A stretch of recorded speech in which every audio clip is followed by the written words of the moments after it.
Hello, this is Richard, and I'm here with a story about somebody we haven't heard from for a while. Theo, the crime-fighting monkey.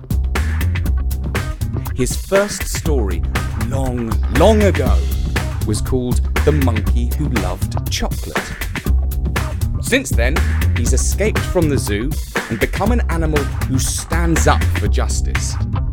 But he has enemies in high places who claim that he is a criminal, and he has had to hide away.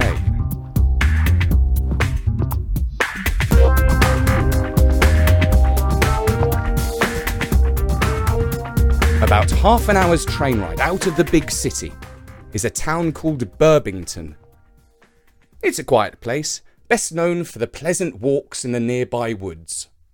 There are a few other things you can do there.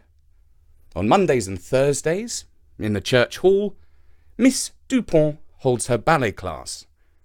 And on Tuesdays and Fridays, Sifu Stan runs his martial arts school. One evening, the wood's new resident peeped in through the window of the hall. He saw a line of young people dressed in white pyjamas with belts of various colours. They were moving back and forth, practicing kicks, punches and turns.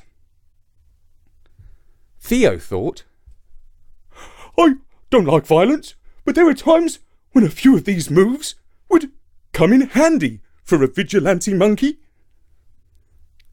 One of the Kung Fu students was a 10-year-old boy who had recently won his green belt with a white stripe. His name was Neat, and he lived in a flat above the village shop that was owned by his parents. That night, as he lay awake in bed, he heard a shrieking noise that came from the direction of the woods.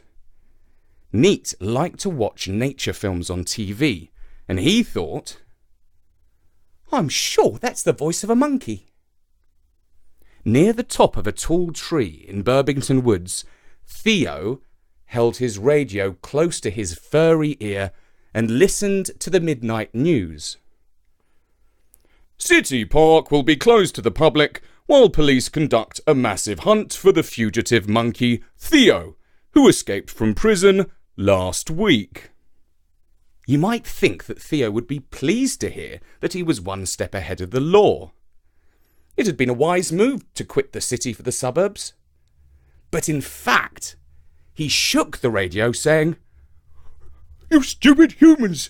When will you learn to tell one monkey from another and see that good and evil are two different things?" To understand Theo's fury, you need to know that the monkey who escaped from prison was another monkey, a thief whom the police had got mixed up with Theo. And now the treetops of Burbington Wood were filled with a loud chattering and screaming. "It's a conspiracy!" raged Theo. "They are all in it together. Mr. Grabber, the mayor, the chief of police, the prison governor, all of them know the truth, and they are as corrupt as each other. They are sharing the loot." Mr. Grabber was the evil zookeeper who trained animals to carry out crimes. He was good friends with people in high-up places, but he was Theo's sworn enemy. As it was so late at night, few people heard the unfamiliar sounds of a monkey ranting and raving. A poacher setting a snare for rabbits looked up and shuddered. A couple of teenagers who were out for a romantic walk ran back to their car. And of course, Neat turned over in bed and heard him too. Towards morning, Theo went foraging for food. Often he could get by on leaves, roots and ants. But today he fancied a full breakfast, and that meant fruit. He longed for some crunchy apples, but for now he had to make do with the half-rotten fruit. He hopped over a fence and jumped up onto a wheelie bin. "Boah! What a pong!" he thought as he lifted up the lid of the neighbouring bin. He clawed open one of the black sacks. He could see bits of cardboard and plastic, but no fruit. The shop was doing a good job of selling its apples and bananas before they went off. He would have to dig deeper in the refuse. While he was pondering this, a voice said, "Hey, monkey, fancy a banana?" Theo had one thought. Help! It's the cops! In a flash, he leapt onto the fence. He glanced round and saw a boy who tossed the fruit at him. Theo caught the gift and ran off into the woods.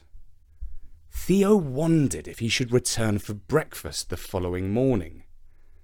A sensible voice in his head said, It's bad security to go back to the same place every morning.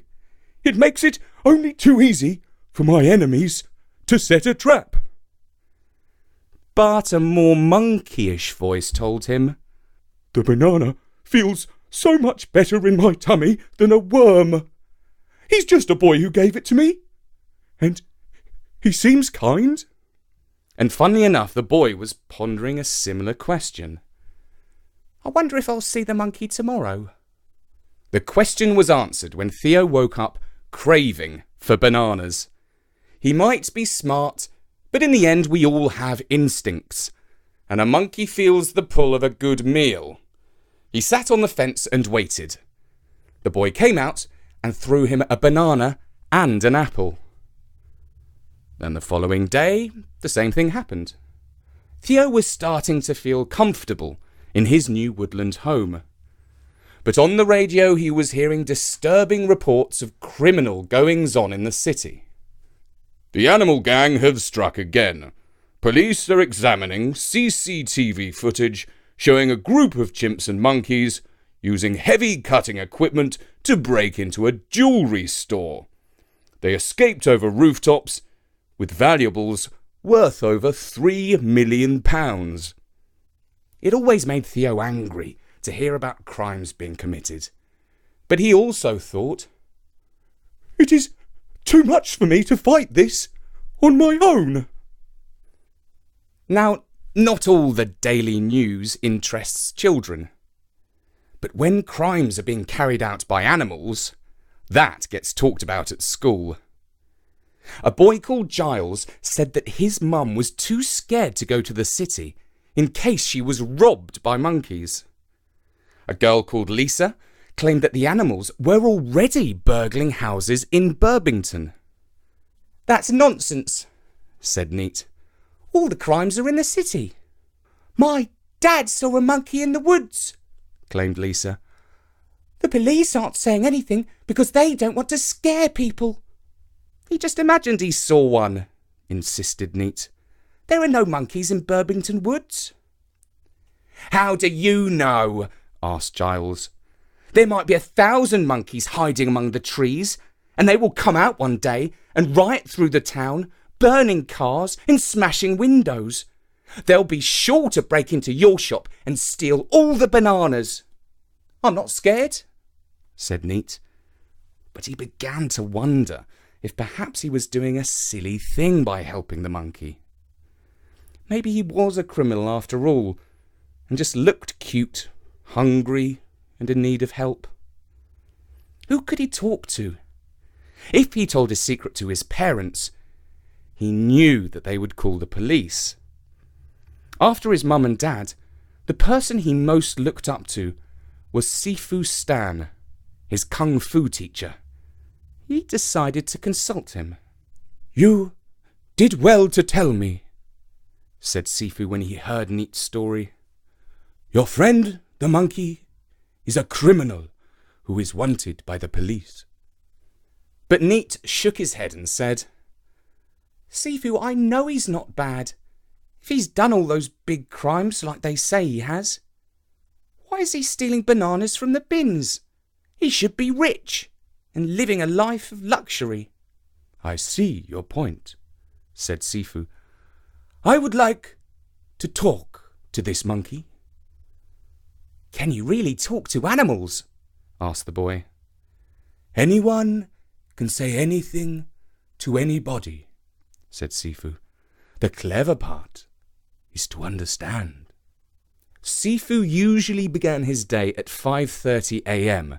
with half an hour of exercise and half an hour of meditation. On Saturday morning, he had to cut his routine short to be in position behind Neat's house before the monkey arrived. He hid himself behind a big pile of twigs and did not have to wait long. Theo sat on the fence for a few seconds before Neat threw the fruit at him, and he was off back into the woods. Sifu leapt up and tried to follow him. He jumped over a thicket of brambles and ducked under branches. But even he could not keep up with a monkey swinging from tree to tree. Sifu was not one to give up easily. He followed in the general direction of the fugitive, listening out for chattering or shrieking. Eventually, his keen ears caught the sound of a human voice. This is the news on the morning of Saturday the 28th of June. That's strange, thought Sifu. The radio seems to be playing at the top of that silver birch tree.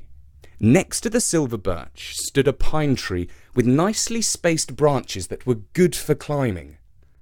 He began to scale the tree so stealthily and silently that even Theo's keen ears did not catch any untoward sound. Indeed, his thoughts were focused on the reports of a series of street robberies carried out by monkeys on motorbikes. When Sifu reached the top of the tree, he said, Ooh, ooh, ha, ha. Theo looked round and stared at the tall, bald man dressed in white, loose-fitting clothes, and replied, That's a very poor impression of a monkey. Though of course what he said came out as, Ha ha! Ooh, ooh! Meanwhile he was thinking, Shall I make a break for it now, or hang around and see what this crazy tree-climbing human is doing up here? The strange man said, I did not mean any lack of respect. I came to see if you might need anything. I teach Kung Fu, and one of my pupils says he has been feeding you. Theo realized that he had seen this man before, through the window of the church hall. He stood up on the branch and bowed, and then made a kick to show that he understood. You would like me to teach you Kung Fu? Theo nodded and chattered excitedly. I can give you and Neat a special class for free, and maybe you can show me some monkey moves.